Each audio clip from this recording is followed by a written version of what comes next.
Hey, welcome. It is 1 o'clock Thursday, April 9th, and we're going to get started today with our live tech PD. Welcome, everybody. We have a good crowd this morning. Today's topic for our conversation is going to be around Google Meets, what we're using right now.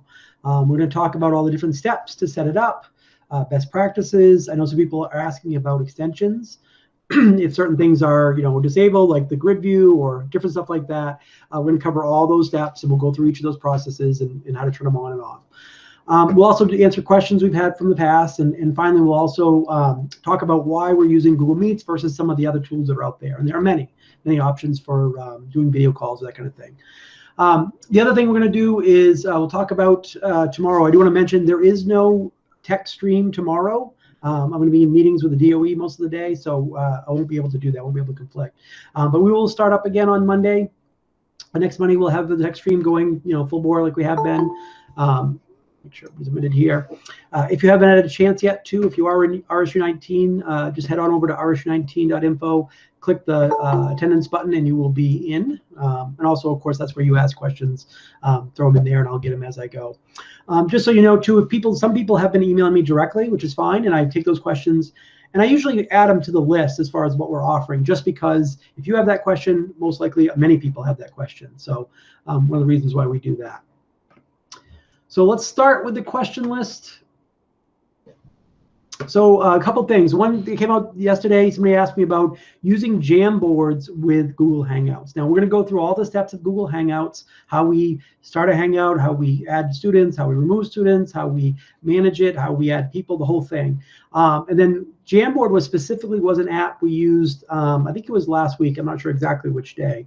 But it was one where you could kind of draw almost like a digital whiteboard. Like it's a whiteboard, but you can draw or you can add things to it right on it. And so I'm going to show you today how you can use Jamboards as a whiteboard, but basically live stream it to your students. So if they want to watch you write something or draw something. The biggest limitation with Jamboards, I would say, is if you don't have a touch screen, that's hard. It's not impossible, but it's hard to write on it. If you have a touch screen, you can use your finger or a stylus or something like that, and you can draw on it just like you would a regular whiteboard. So that's one question we will answer today as we get going with Hangouts. The other question was, somebody asked about internet problems and internet speeds. Okay, so they were asking basically, do you think if we upgraded to 100 megabytes per second, would that be enough for the task?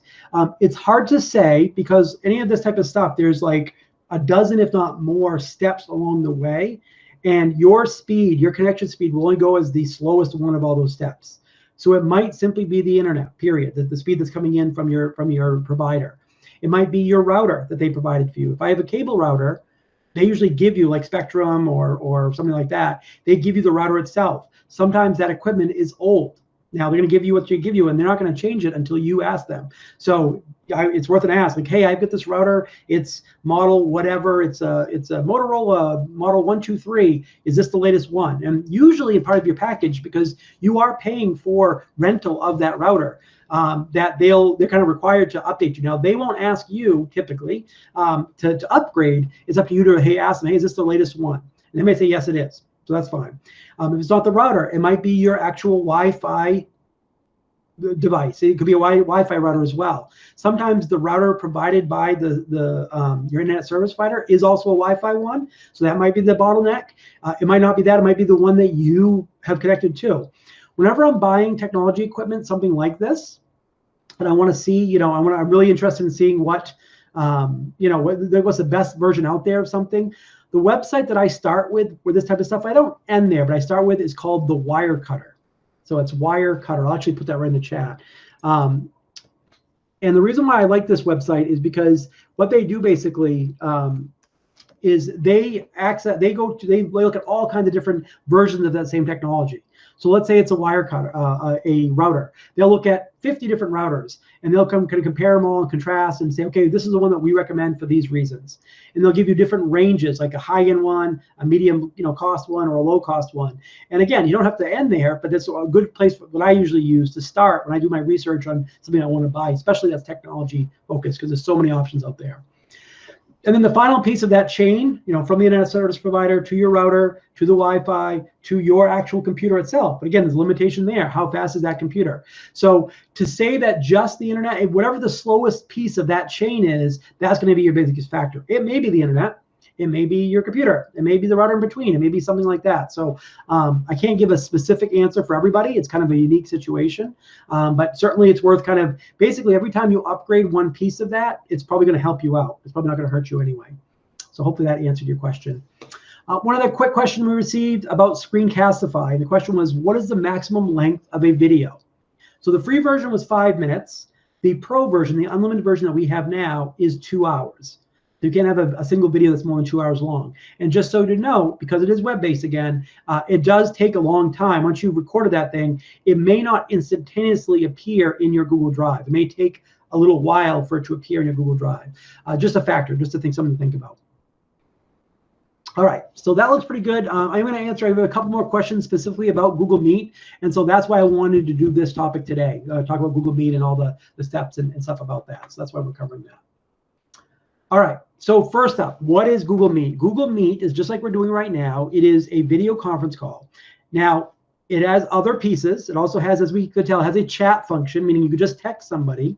You could also do audio only. You could use it just to call somebody with audio, or you could do video like we're doing right now. It is replacing or kind of side by side with another technology called Google Hangouts. Those are basically interchangeable now. Originally, Google Hangouts was the tool. It was the free version of the tool, and Google Meet was the paid version. And that's still the case right now, but Google is offering the Meet, the paid version, for free for everybody, for education and so forth. So that's why we have the pro version here. And so there are different layers. Again, you can use Google Meets or Google Hangouts basically interchangeably now. They're very comparable. I can see at some point in the future, it wouldn't surprise me if Google Hangouts, that terminology, Hangouts, just goes away. And they just call it Google Meet for everything. So we'll see what happens. But right now, either one works the same. The first thing I'm going to do, let me do a screen share. We're going to talk about setting up your Hangout, like from scratch. Like if you're going to start it up and not sure what to do. So I'm going to go to this, share my screen.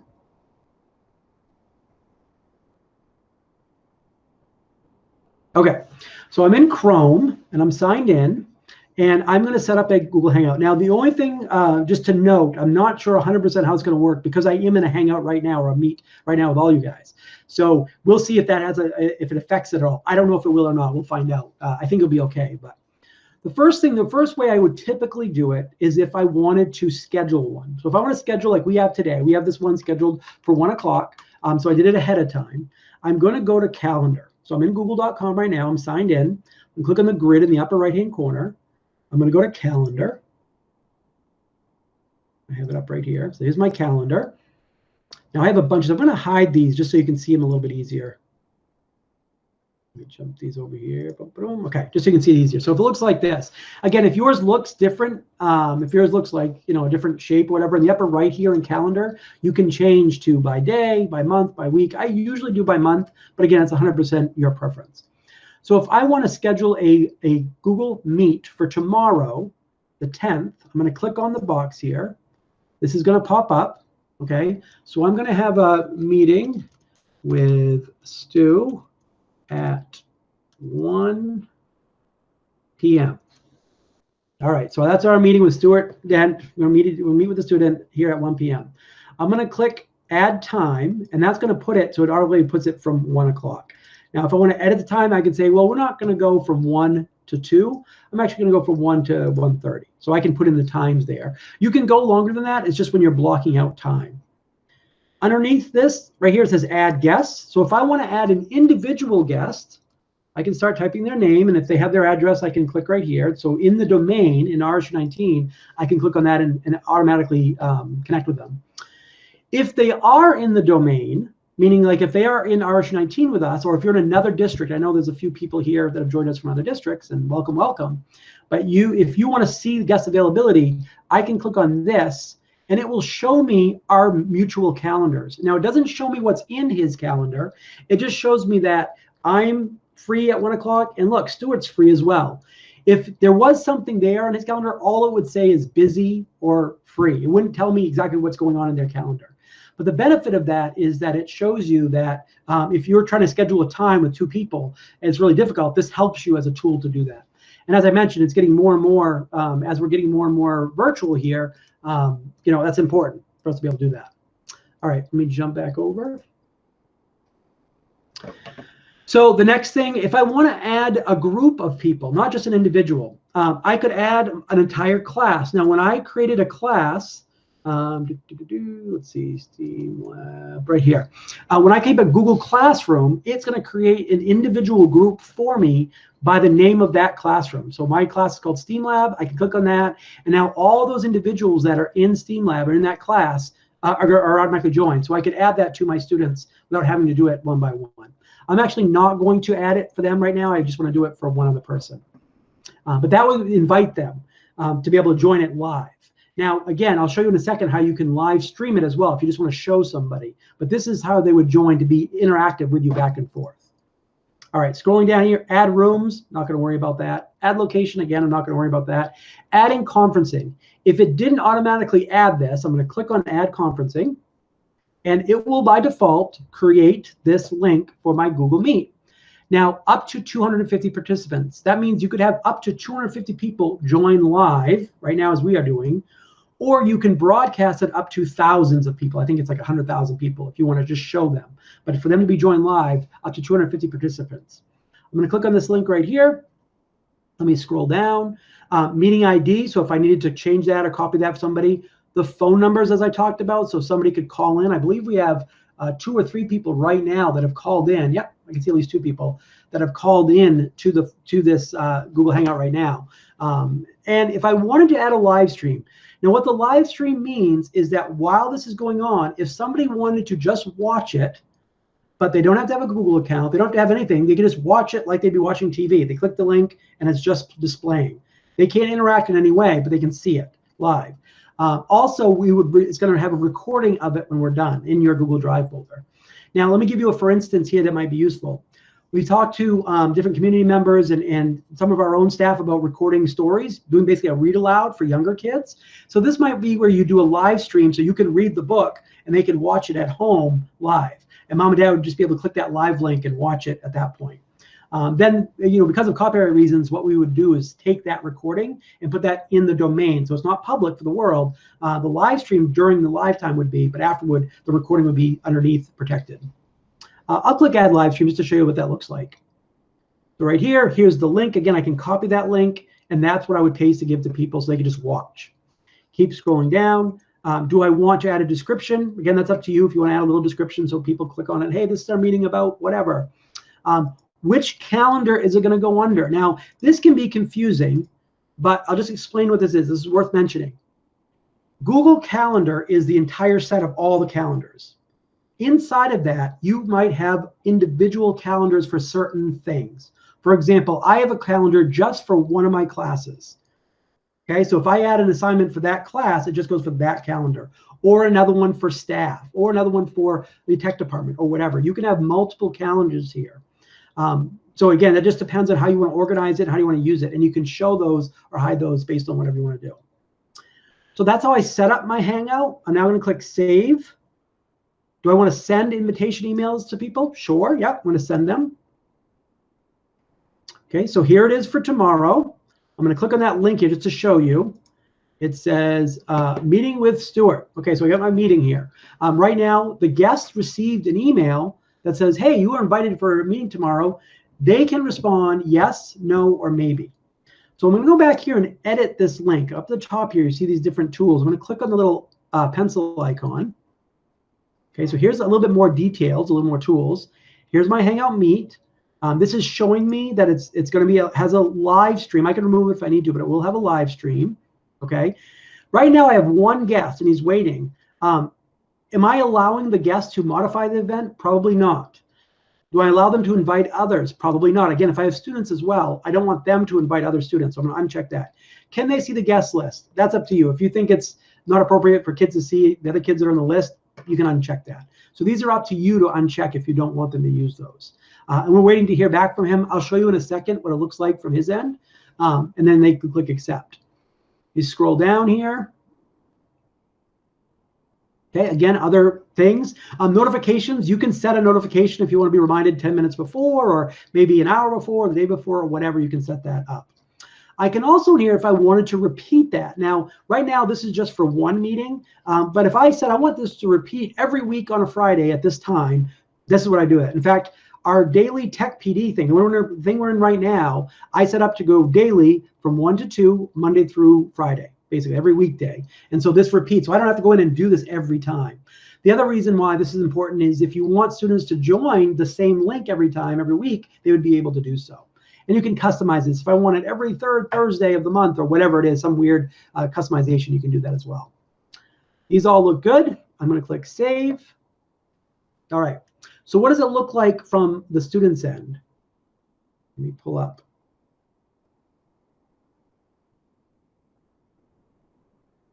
There we go. Up on here. So I'm on as the other person. What they would see, they're going to go to their Gmail. This is a fictitious user named Stuart Dent.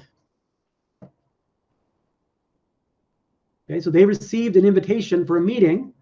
Click on that. Right here, they can see some information about it. Now, if I didn't put a description, but it would also be in here.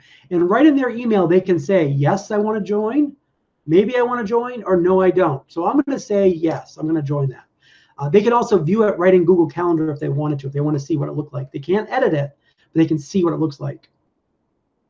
So here it is right here. Here's their information. Okay, so I can jump back to mine right here, and I can look at my calendar invite again. And I can see, oh, yep, Stuart has said yes, he's going to be there. Great. All right, so one quick question came up. Can you set up a meet with anybody with a Gmail address? Yes, let's go to the next step here. Okay, so that was a scheduled meeting. I set it up for tomorrow at a certain time and so forth. That's what you use Google Calendar for. And that's probably usually what we're going to do. If I want to set up a quick meet with somebody just directly, like, hey, you and I are on the phone. Hey, let's do a quick hangout. Let's do a quick meet right now and just connect with each other like you would a phone call. This is what I would do. I would go to meet.google.com. I'm going to click Start a Meeting right here, the little plus. We'll call this one Tech PD. Okay, so there's the name of it. Click Continue. So this is another meeting. Now, I'm not sure how this is going to work with I'm already in a meet. Nope, looks like it's okay. A little bit redundant, but we're doing good. So you're setting up a meeting like a phone call with somebody directly, and they have a Gmail account as well. Okay, so they should be able to join your Hangout.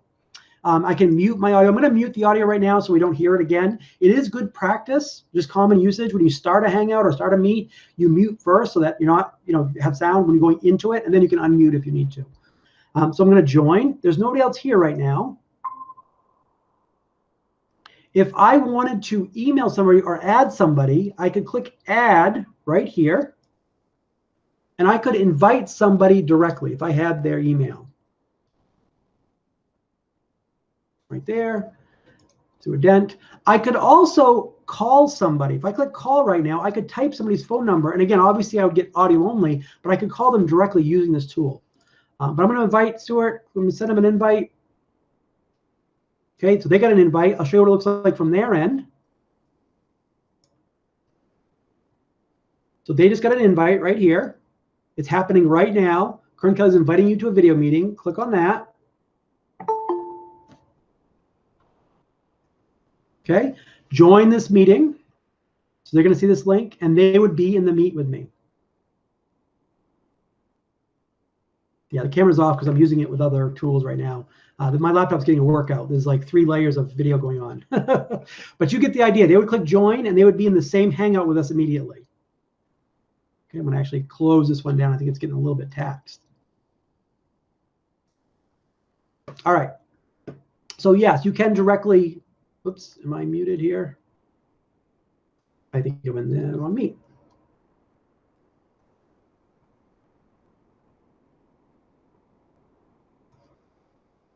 Let's try that. Make sure I didn't close down the wrong one. I think we're still good. Okay, we're still presenting. Good. So the question is, can I use Google Meet regardless of what they are using? Oops, I lost the chat there. Can I Google Meet regardless of what kind of computer type of system they're using? The short answer is yes. However, if you're calling on Google Meet to somebody that has, for example, an iPhone, right? So they don't have what's going to ask them initially in the Gmail say, hey, can you install the app, the Meet app or Hangout app on their phone? They'd have to install that first and then do it. It's like, so again, it depends on what their situation is. Same thing with like if an Android phone or maybe a tablet, like they probably will have to install the app to run it. But once they've done that, you would be able to connect with them. Worst case scenario, you can do that phone number and you can call anybody that's just a phone number, right? So if you have to contact somebody, you type that phone number in and you'll have access to it. The other question that's come up a couple times is, what about Zoom? Zoom is really popular right now. Zoom is another platform very similar to Hangouts Meet in the sense that you have video conferences. Some people say, well, it's even easier. I just click a link and it's right there. Just so you know a couple things. One, it is still doing the same kinds of things as Meet. What I mean by that is it's installing things in the background. They had an issue a couple of years ago or last year when they installed a web server on iPhones, and actually Apple had to block them because they were doing things they probably shouldn't have been. They've since now really focused on security, but there's not the administration management tools that we would need as a district to make sure our students are being safe. So for example, my son is actually in a different district and they were using Zoom, and kids are able to call with Zoom calls directly without any adult interference. They can call each other like this. Now, the issue with that is, again, you can say, well, they could do that on their own anyway. They could, use their phone. They could set up Snapchat, or they could set up another service or Facebook, and they could call each other. Yes, that is true. But that's also the parents' responsibility. That's not an account that we as a school district are giving to the students for them to use. And then we have no management of that. We have it set up so students can join Hangouts, like with a teacher, but they are not able to set up their own Hangout to call each other.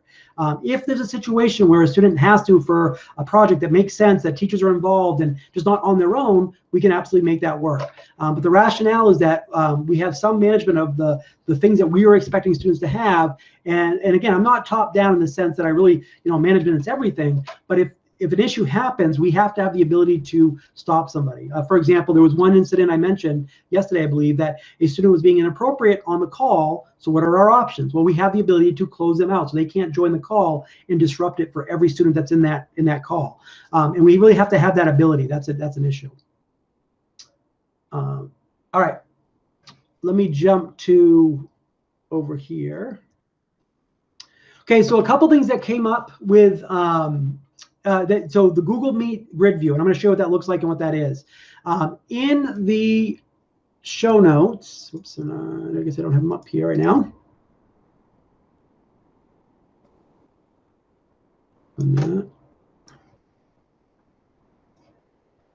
Okay, so if we go to the show notes, again, these are on rsu19.info or steampoweredlearning.org if you're outside the district. If you click on today's show, so today's 4/9, and scroll down, I have two links, the Meet Grid View extension and the Reactions extension, and I have them listed right here. And I'll explain to you what these do. The first thing, again, it has to be using Chrome for this, and I can add this, and this just makes it look like kind of Brady Bunch style, where I can see everybody at once instead of seeing one or two at a time. One of the questions that came up was, how come if I have 2 people, I can see each other, and 3 people, I can see each other, but if I start getting to have a larger group of 5 or 6 people, I don't see everybody, and that's why. Because if you don't have this installed, it will just basically hide them to the right. So I'll show you how this works. If I come back to this one right here, let me do a join here.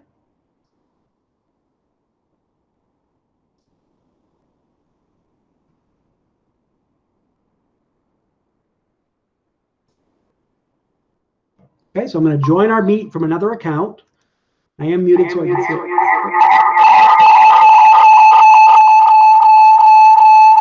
That's what I was afraid of. All right, so how am I going to do this? I'm going to mute for a second. I'll just mute it and show you how it will work.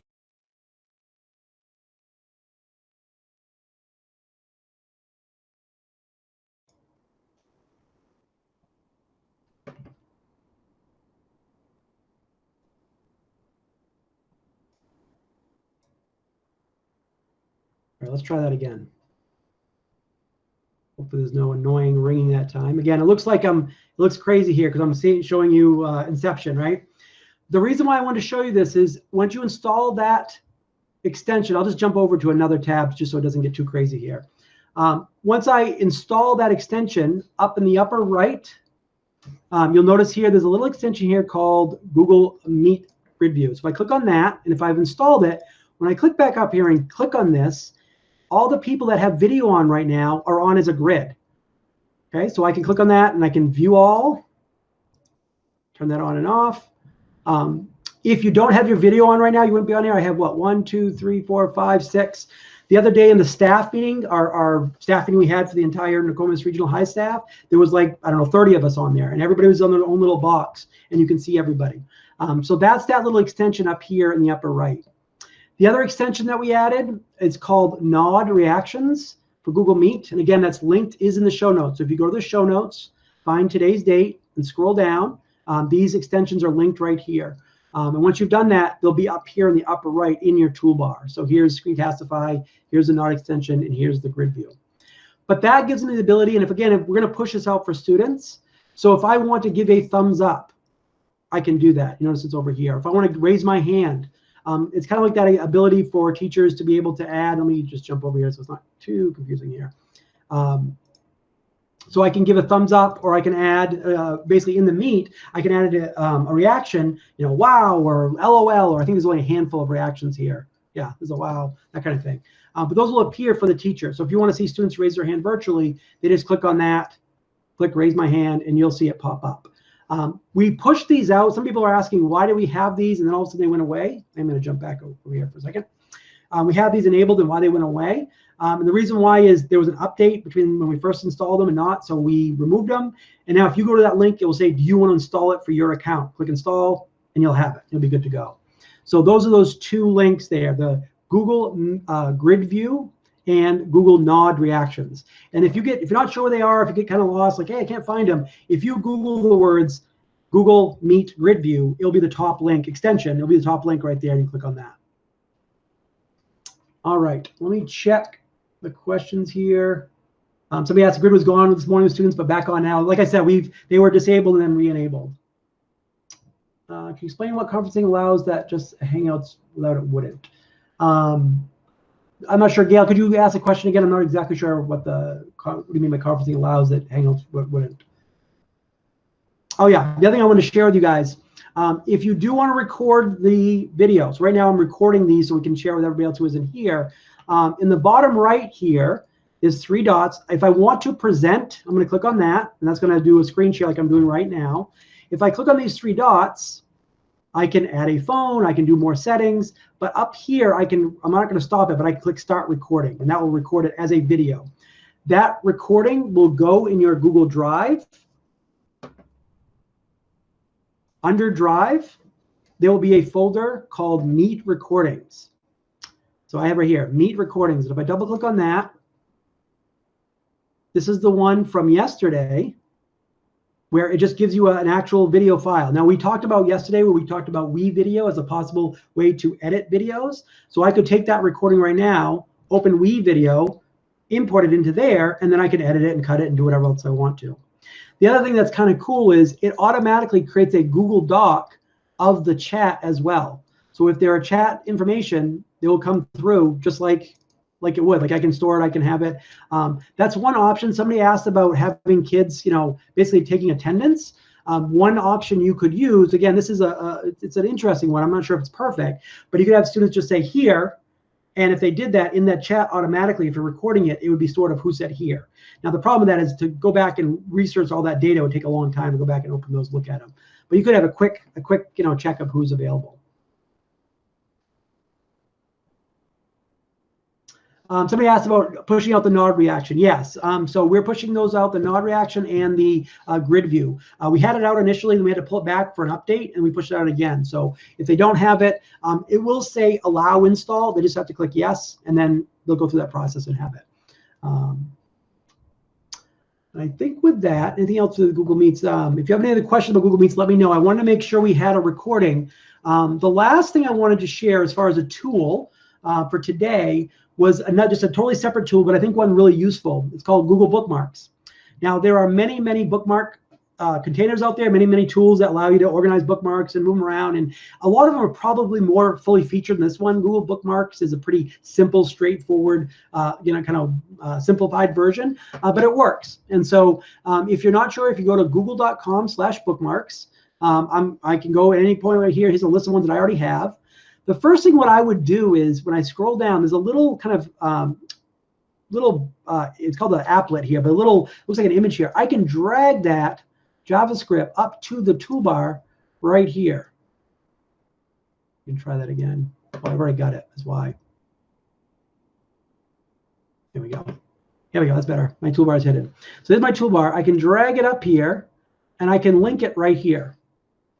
And the reason why is if I go to a website that I want to bookmark, I now have this little applet right here in the bookmark toolbar. I can click on that, and I can say, oh yeah, this is a tool that goes with Meet. Now I'm labeling it as a sublabel. So all the things that are organized by a certain topic, I could say this goes under Meet. This is all, I'm putting a comma there. This also goes under video conferencing.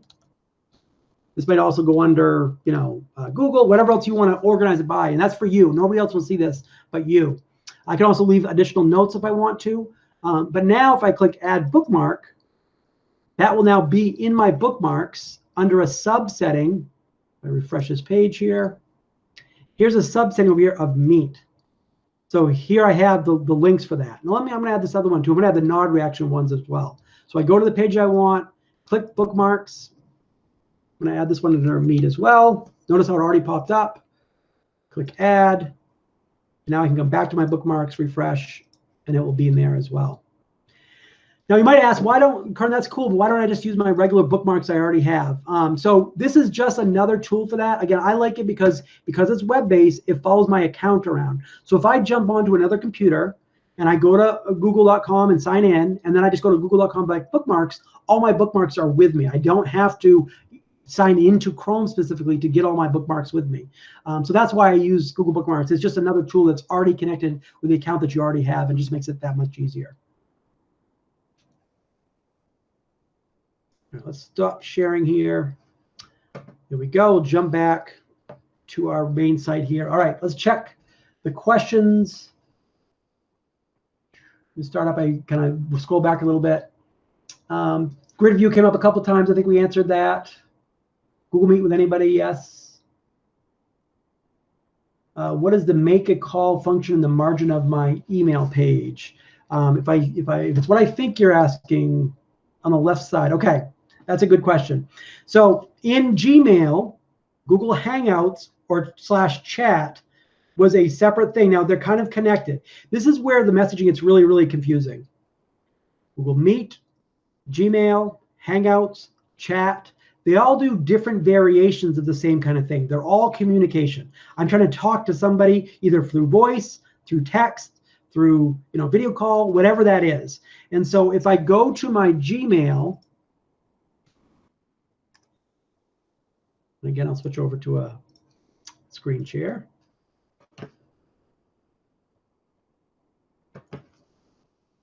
So if I go to my Gmail, over on the left side here, in a second here, you'll notice down in the lower left, let me move them up a little bit so you can see it. It looks like a little Hangout icon and a little call icon, phone calls. And so again, I could call somebody directly from here. It's using the technology of Google Meet, basically, but it's just a shortcut within your Gmail. Same thing with this little icon in the corner. So I can click this little Hangout icon, and I will, same thing, there they are, and I could send somebody a message right from here. So it's basically just a little shortcut that connects with your Google Meet. Absolutely another option to do that, which you can use if you think it's worthwhile. Again, what I would do is I'd play with it a little bit, like just get the hang of it. It's a little bit of embarrassment of riches. We have so many ways of connecting and so many ways of getting to the same connection. So we'll try to make this hopefully as simple as possible. What I generally do, as you notice, is I'll send people to google.com, click up on that grid in the upper right, and that gives you the tool itself. Now that's the shortest, easiest way to get there. There's a dozen other ways to get to these. But that's just a shortcut to get to there, usually as straightforward as possible.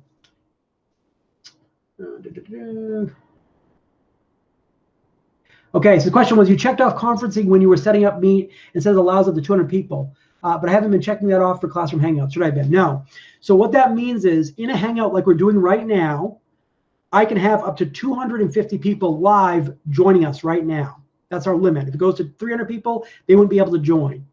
If I click live stream, you can have thousands of people watching it, not joining live with us, meaning not interacting. You leaving a comment in the chat means that you're interacting with me. If they were watching it, they couldn't leave a comment. They couldn't chat with you. They're just watching it. And so that's the cutoff, about 250. Again, I'm not worried about that. I don't think any of our classes, even a full grade of students is less than 250. Somebody asked about muting students. So how would I do that? If I'm in a Hangout, let me do a screen share. Okay, so you are the host. I am the host of this Hangout right now. And if I wanted to mute or remove somebody, I'm going to click up here in the upper right. See my little icons with like little people on it. Click on that. So there's 35 people right now. Here's everybody. And if I wanted to remove somebody, let's see, Miss Melance, I'm going to pick on you for a second. So I'm going to click on the little triangle beside them. I can pin them, and what pin means is that their video would be the one in the middle, like they would stay right there. Now, right now, for what we're doing, I actually pinned my own video only because I wanted mine to stay big so you guys could see it. Nobody else right now is broadcasting video, so that's why I did that. Right here beside it, if I wanted to mute them, now she's already muted, so I don't have to worry about it, but it would be clickable. I could mute them. And worst case scenario, if I needed to remove them, I would click that minus and remove them. If you have a student, just like we talked about classroom management yesterday or the day before, if you have a student that's not able to handle the responsibility of being able to be in a video call like this, they're constantly being inappropriate or doing inappropriate things or whatever, the worst case scenario is we can have them removed so they don't have Hangouts. They can still watch the video afterward, the live stream, to watch it, so they still get the content, but they can't hang out and interact with them. And I know that was an issue with a couple students that we've had to address. So don't want to do that. Absolutely last case scenario. Talk to the parents first, hopefully get them to understand the importance of this. Somebody said, do you want to mute them? Can you close their camera too? No, if they have a video camera up, they'll still see them. They can turn that on or off. The worst case scenario is you can remove them, but you don't close their camera. You just mute them audio-wise. Somebody mentioned about presenting. So you guys can see this. So if I'm up right now, I move my cursor, this little toolbar at the bottom will go away, and I can go down the lower right here. It says you are presenting, but you would click on that. And then it will ask you, what window do you want to present? You can do a one tab or you can do the entire screen. I usually just do the entire screen, which I'm doing right now. Also, while I'm in here, I'll mention in the lower left-hand corner, if I click on this, if I wanted to copy the adjoining info right here, I could email that to somebody if I wanted somebody else to join. I'm like, oh, what was that link again? I could copy that right now, and I'll have that to be able to paste it. Also, attachments. If I wanted to attach something to like a document, let's say I wanted a PDF or a Google Doc for you all to be looking at the same time, right here. So if I go to my calendar invite, so here's in the Google Calendar, here's today's invitation. We go to edit mode, this little pencil right here. If I wanted to add an attachment right here in the lower left here, the add attachment. So here's a little paper clip. I could add a Google Doc. Okay, so here's a Google Doc. I could select that. I'm not going to do this one, but I could add that one to the calendar invite. And when you receive it as the viewer, you would say, okay, what was that link? Well, let's all look at the same link here. I could click on this. I could go to attachments, and it would be right here. We all could be viewing it. Let's say it's a Google Doc that's open that we all can edit. We could do that as well. We all be working on it at the same time or something like that, depending on what your needs are. All right. Somebody asked a question, can you send a Google Hangout link through apps such as Seesaw or Remind? Yes, I mean, you could send a link through anything, through email, through Seesaw or Remind. The only thing would be is if I'm on a Remind app and I see a link to a Hangout, if I click on it, I need to have the app on my phone. Let's say I'm using my iPhone, say. I need to have the app on the phone to be able to connect. I also have to be signed into the student account, Gmail account, that it was meant for. So if I'm dad, and if I'm signed into my own personal Gmail account and I click the link and my personal Gmail account wasn't invited, which it probably wouldn't be, then when I go to it, it's going to say, oh, you're not invited here. They would have to be signed into the student account. This is that level of access we talked about. That's really important. We don't want to have, the terminology now is called Zoom bombing, people randomly showing up to live streams like right now. Right now, anybody that's in RSU 19, I'm allowing into this stream right now. Anybody that's not in RSU 19 outside, I get a little, some of you guys might have seen this message that pops up and said, hey, Ken Worcester's here right now. Do I want to admit him? Yes, absolutely. I know who he is. I can admit him. If I saw somebody that I didn't recognize that I was concerned with, that like, I'm not sure they should be in there, I could just ignore or deny, and I don't have to worry about it. And that gives us that level of being able to kind of block just people randomly joining Hangouts or video conferences that we really need to have. That said, there is that functionality in Zoom now. They've added that to that. But you have to be very cognizant and make sure you turn that on. We are able to turn it on by default for all of our users inside the domain. If we're going to do that with something like Zoom, you have to make sure you have to turn it on individually. There isn't that kind of management top down. So I think with that, I am going to sign off. Just a reminder for everybody, we do not have a call tomorrow. This is not, I will be in meetings all day with the DOE, so I will not be available to do the video call. When I do class with my kids, they pop in. I don't have to accept them. Correct, because you invited students. If you invite a class to your Hangout, you are inviting them. You're inviting them to say, yes, I want them there.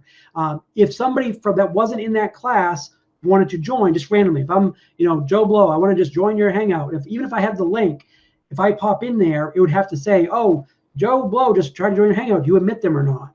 I don't know if you guys saw those, but every once in a while you'll see certain people will pop up. And they'll say, oh, so-and-so would like to join. Do you admit them or deny? And those are people that are not, I didn't invite. I've invited everyone with an rsu19.net account in this Hangout right now. But if I didn't do that, I could invite just subgroups of people. And that's what we do. All right. So we're going to call it a day. Awesome. Thank you guys all for being here. I will see you on Monday. Like I said, we won't be here tomorrow, but we'll see you on Monday. Have a fantastic weekend. And I'll have the list, hopefully by Sunday, of what the topics will be going forward. So I've been working on trying to get a week ahead. I already have a couple of cool things lined up, but I hope we have that list by Sunday. So thanks, everybody.